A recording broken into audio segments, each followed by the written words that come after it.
So schaut das aus. Strommanagement kann extrem entscheidend darüber sein, ob eine Zwischenfrucht ein Erfolg wird oder ein Misserfolg wird. Warum?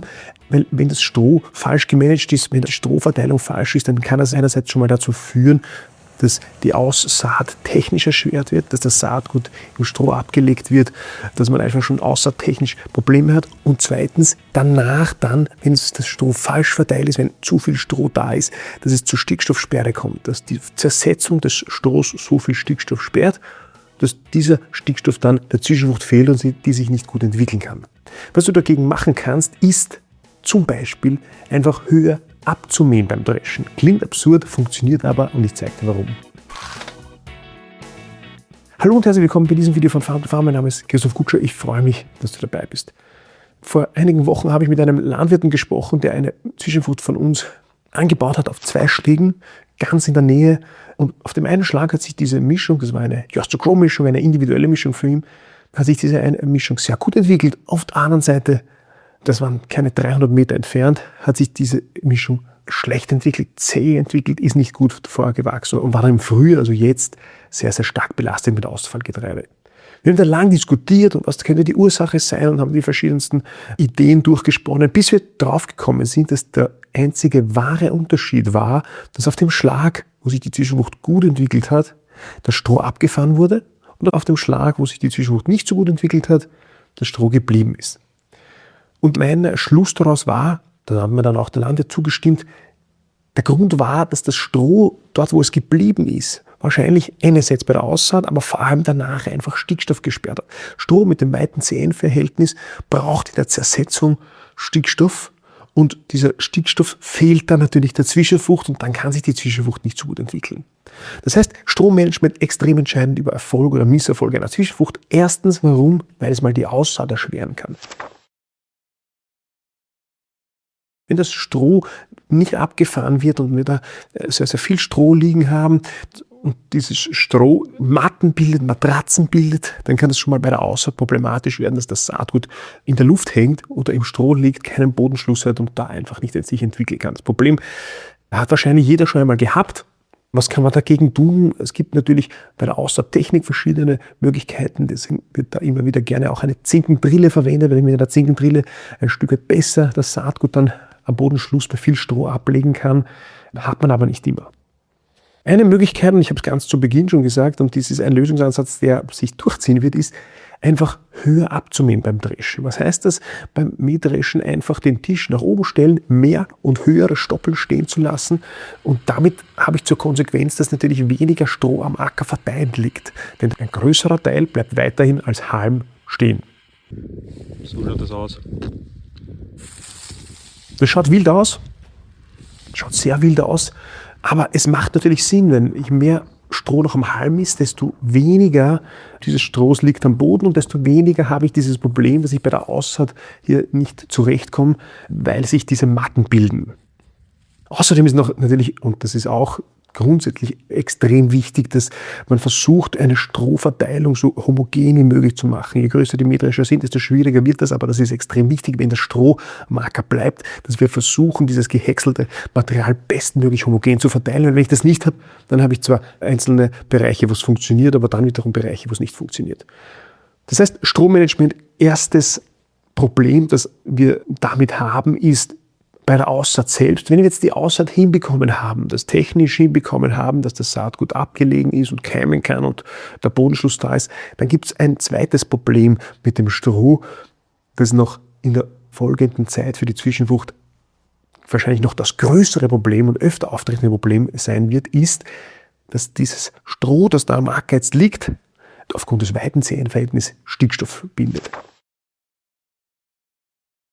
Diese Stickstoffsperre, kennt man, sorgt dafür, dass das mineralisch frei verfügbare Stickstoff, der nicht den Pflanzen zur Verfügung steht, sondern von den Mikroben verwendet wird, um das Stroh zu ersetzen. Das heißt, es fehlt Stickstoff, die Zwischenfrucht kann sich ganz, ganz schlecht entwickeln und schaut sehr, sehr verkümmert aus. Ich habe das bei uns natürlich auch schon selbst am Betrieb, am eigenen Leib oder am Betrieb mehrmals erfahren und da Erfahrungen gemacht, zum Beispiel 2023, da haben wir einen Versuch angebaut mit einer diversen Mischung oder einer einfacheren Mischung, einer senflastigeren Mischung, haben das alles bestmöglich versucht zu tun.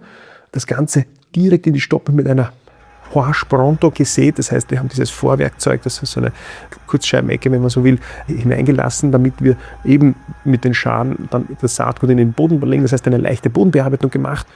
Und es hat eigentlich ganz gut ausgesehen. Es hat dann einen Niederschlag gegeben, aber trotzdem hat sich diese Zwischenfrucht nicht vor und nicht zurück bewegt. In beiden Varianten waren schlecht. Auch die Senf-Variante, der Senf hat schon im September geblüht, war so hoch. Also es hat einfach nichts gepasst. Und ich habe lange Zeit nicht verstanden, warum das ist. Und dieser Versuch war begleitet von einem Institut. Und die haben dann N-Min-Proben gestochen und haben dann festgestellt, Anfang Oktober in den ersten 30 Zentimeter 0 bis 3 Kilo, also fast nichts an N-Min, also Stickstoff, der den Pflanzen als Futter direkt zur Verfügung steht. Und dann war klar, dass das der Grund war. Wir hatten davor ein Weizen mit 8 Tonnen Ertrag, 14% Rohprotein, ein sehr guter Ertrag für diesen Standard. Und offensichtlich ist da nicht viel Stickstoff im Überhang geblieben. Und dieser Stickstoff, der da war, wurde dann auch von der Strohraute aufgebraucht und stand der Zwischenfrucht nicht zur Verfügung. Übrigens Hinweis, unser Just2Grow-Programm bedeutet individuelle, hochdiverse Zwischenfruchtmischungen, abgestimmt auf dich, deinen Betrieb, deine Ziele, deine Anforderungen.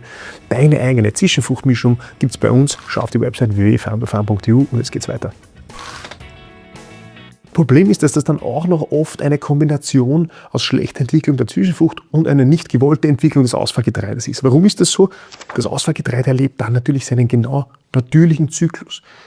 Das Ausfallgetreide keimt ein bisschen später und lebt zuerst mal vom Korn, hat die Energie im Korn drinnen und braucht natürlich in der Anfangsphase im Herbst nicht viel Stickstoff. Deswegen düngen ja wir den Weizen erst im Frühjahr, weil diese jungen Pflanzen nicht viel Stickstoff brauchen.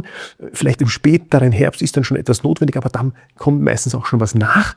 Wohingegen unsere Zwischenfruchtpflanzen, sobald die kommen und sozusagen aus dem Keimerstadium heraus sind und mitbekommen, dass die Tage kürzer werden, wollen die natürlich sofort Vollgas geben, Schub geben und es fehlt an Stickstoff und sie gehen ins Notprogramm und in frühzeitige Blüte entwickeln sie nicht gut. Das Ausfallgetreide hat eigentlich die perfekte Umgebung, eine Keimung, hat genügend Licht, weil die Zwischenfrucht eben nicht zumacht und kann dann im Herbst und im Frühjahr vor allem richtig anschieben und uns das Problem bereiten, dass wir extrem viel Ausfallgetreide haben und unser Ziel, Ausfallgetreide zu unterdrücken, nicht erreicht haben. Dieses Problem, also Stickstoffsperre und Ausfallgetreide, tritt nicht nur dann auf, wenn das Stroh am Acker geblieben ist und gehäckselt wurde, sondern auch, wenn das Stroh abgefahren wurde, nämlich immer dort, wo die Maat ist, also dort, wo das Stroh auf der Maat liegt und von der Presse weggefahren wird. Das sieht man dann bis ins Frühjahr hinein, dass dort noch natürlich nicht alles an Stroh weggekommen ist und dieses Stroh, das dort geblieben ist, in Kombination mit der Konzentration des Ausfallgetreides, weil es ja auch nicht verteilt wird, das vom Drescher ganz einfach nicht ausgedroschen wurde, perfekt. Diese Kombination führt dazu, dass dann dort, wo das Stroh abgefahren wurde, diese Bahnen sind, die man vom Mähdrescher sieht und dass dort halt die Entwicklung der Zwischenfrucht schlechter ist, sich diese nicht gut entwickeln kann und Ausfallgetreide kommt. Was kann ich jetzt dagegen tun, gegen diese Stickstoffsperre? Natürlich düngen wäre die erste Idee, Stickstoff mineralisch düngen. Das geht aber meistens nicht, weil das in den Förderungsprogrammen der Zwischenfrüchte meistens nicht zulässig ist. Organisch düngen sehr wohl, Wirtschaftsdünger sehr wohl. Auf den Wirtschaftsdüngerbetrieben ist aber dieses Problem auch nicht so oft da. Gibt es schon auch, aber dadurch, dass natürlich wenn Wirtschaftsdünger in die Zwischenfrucht kommt, in die junge Zwischenfrucht am besten in den Bestand, dann ist natürlich da diese Stickstoffsperre nicht so ein großes Thema. Eine weitere Möglichkeit ist aber auch, und das gilt wie zuvor gesagt, das höhere Abmähen des Dreschers. Das ist, wie gesagt, schaut wild aus. Wir haben das schon oft machen lassen und unser Lohndrescher ist dann das letzte Mal angerufen worden von besorgten anderen Landwirten. Was leicht los ist, sein Mähdrescher ist der kaputt, weil er so hoch abgemäht hat beim Dreschen. Nein, das wollte ich so. Er kann natürlich dann auch schneller fahren, spart sich auch noch ein bisschen an Treibstoff, wenn man das tut, aber es schaut wild aus. Aber, wie gesagt, weniger Stickstoff liegt am Boden und dadurch natürlich weniger Stickstoff gesperrt. Man kann es theoretisch dann danach mulchen, dann haben wir aber den gleichen Effekt der Stickstoffsperre. Und dann muss man auch noch sagen, das Problem ist unterschiedlich, je nachdem, wie ich aussehe. Bei der Direktsaat, also wenn ich wirklich ganz, ganz wenig Bodenbearbeitung mache und die Zwischenfrucht direkt in die Stoppel hineinlege, dann habe ich das Problem nicht so stark. Warum? Weil es zu keiner Durchmischung kommt, das Stroh an der Oberfläche liegt oder die Stoppeln an der Oberfläche liegen, das Stroh dann nur von den Regenwürmern in den Boden hineingezogen wird und sozusagen sukzessive verrottet und verwertet wird. Und damit ich nicht schlagartig dieses viele Stroh habe, das dann von den Mikroben schlagartig umgesetzt werden muss und schlagartig eben diesen Stickstoff bindet. Das heißt, bei einer richtigen Tierritzart mit wenig Bodenbearbeitung habe ich das Problem nicht so stark der Stickstoffsperre. Wenn ich dann schon mit einer Zinkensämaschine das mache, habe ich natürlich schon ein bisschen mehr Bodenbewegung, ein bisschen mehr Stroh wird eingearbeitet, schon ein größeres Risiko. Am größten ist das Problem oder das Risiko aber bei der Mulchsaat. Das heißt, bei einer leichten Bodenbearbeitung, weil man das technisch halt nicht anders hinbekommt, so wie es bei uns beispielhaft mit dieser Horsch Pronto passiert ist oder aber auch schon mit so einem System, wie wir das mit unserer Feather-Start Carrier machen. Das ist auch eine Kurzscheibenecke, wo dann in die bewegte Erde mehr oder weniger das Saatgut abgelegt wird, aber es kommt auch zu einer leichten, seichten Bodenbewegung an der Oberfläche, wo dann das Stroh durchmischt wird und Stickstoff gebunden wird. Das heißt, in diesem Fall der Mulchsaat oder einer leichten Bodenbearbeitung habe ich natürlich das Problem der Stickstoffsperre am meisten. Weniger aber bei der Tierritzart und natürlich auch weniger bei einer extrem starken Bodenbearbeitung, bei mehrmaligen Bodenbearbeitungen, wo ich das über einen großen Bereich im Boden das Stroh verteile. Bei einer wendenden Bodenbearbeitung, das macht aber aus meiner Sicht meistens keinen Sinn, weil erstens mal kostet es Zeit, weil ich natürlich mehrere Überfahrten habe. Diese Zeit verliere ich in der Vegetationszeit der Zwischenfrucht. Zweitens zerstöre ich mit dieser Bodenbearbeitung Bodenstruktur, die die Pflanzenwurzeln viel besser aufbauen können. Diese Bodenbearbeitung sorgt auch dafür, dass Stroh in Schichten kommt, wo gar nicht viel Luft ist, wo also gar nicht so gut umgesetzt werden kann, das dann irgendwann später wieder rauskommt. Und es kostet natürlich auch eine Menge Treibstoff, wenn ich da 2-3 Mal tiefe Bodenbearbeitungsschritte setzen muss. Das heißt, praktisch mein Tipp, das auszuprobieren ist, das hochzudreschen. Es schaut wild aus im Sommer, im Herbst und auch noch im Frühjahr, aber es funktioniert. Es funktioniert, es ist natürlich auch keine Pauschallösung, auch da kann es diese Probleme geben, aber es ist ein Weg, um diese Stickstoffsperre ein Stück weit zu umgehen. Also ich hoffe, du hast aus diesem Video was mitgenommen. Ich hoffe, wir sehen uns beim nächsten Mal. Bis bald.